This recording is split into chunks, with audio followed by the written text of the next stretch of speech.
Last night, President Obama used a portion of his 2016 State of the Union address to lobby for the Trans-Pacific Partnership Agreement, or TPP, which is slated to be voted on this spring in Washington. It cuts 18,000 taxes on products made in America, which will then support more good jobs here in America. With TPP, China does not set the rules in that region, we do.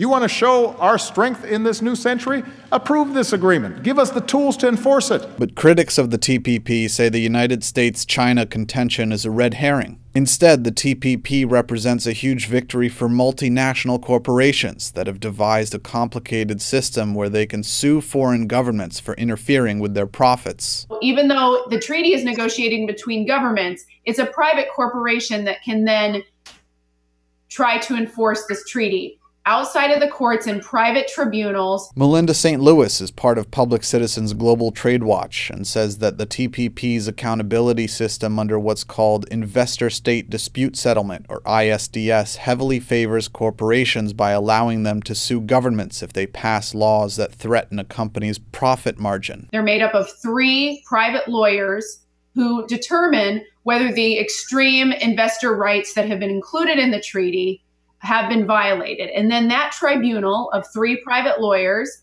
who are not bound by precedent, who are not bound by typical conflict of interest rules that you would expect for judges, they decide whether they will award damages to the corporation, which is taxpayer money from the governments.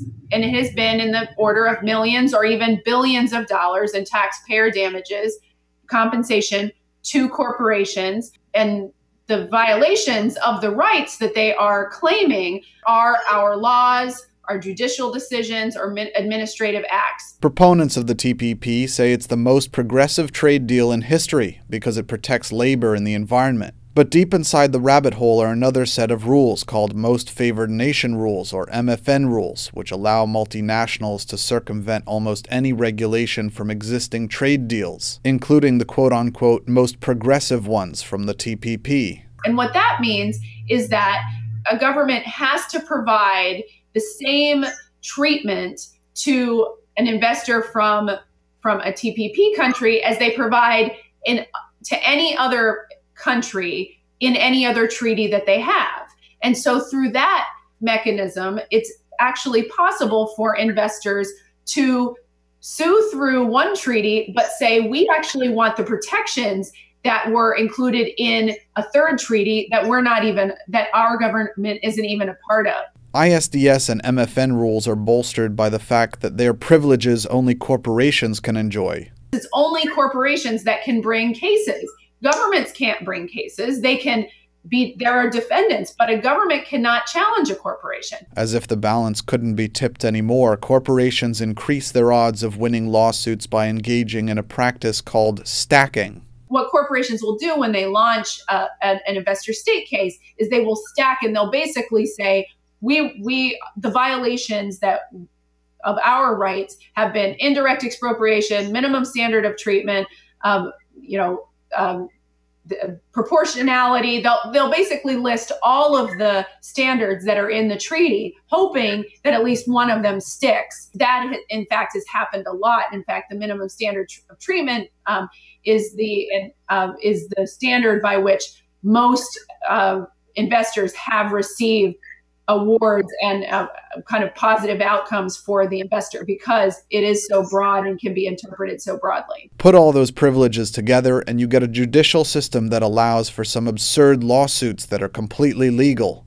Take the case of Philip Morris International, for example. Philip Morris International, which is a U.S. tobacco company, decided to incorporate its Australian holdings into its Hong Kong subsidiary, because Australia and Hong Kong had a bilateral investment treaty that had investor-state dispute settlement, or ISDS, because the treaty that the United States had with Australia did not have ISDS in it. So they incorporated their subsidiary, took the Australia holdings from Hong Kong, and then launched their investor-state dispute settlement through the Hong Kong-Australia bilateral investment treaty. Philip Morris International then incorporated us as a Swiss subsidiary to sue the government of Uruguay because there was a Switzerland-Uruguay bilateral investment treaty that they wanted to use to be able to sue Uruguay because Uruguay, like Australia, had instituted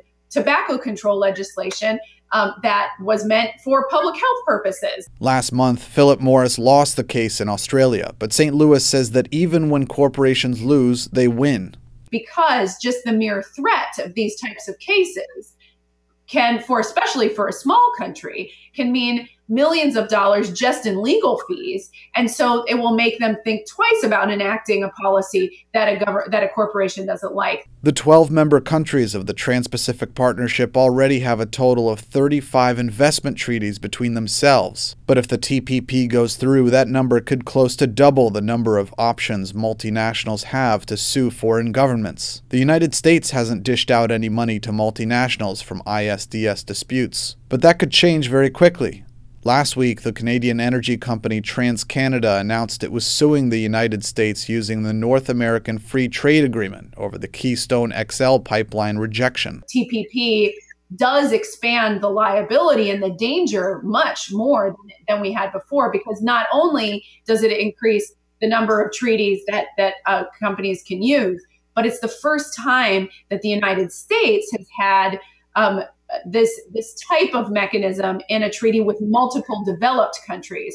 Before, the only developed country we had ISDS with was Canada under the North America Free Trade Agreement, or NAFTA. And so there weren't that many Salvadoran companies or Peruvian companies in the United States that could launch these cases. Well, with TPP, now there are Japanese companies, Australian companies who will be newly empowered to be able to use this mechanism in the United States. For The Real News, Thomas Hedges, Washington.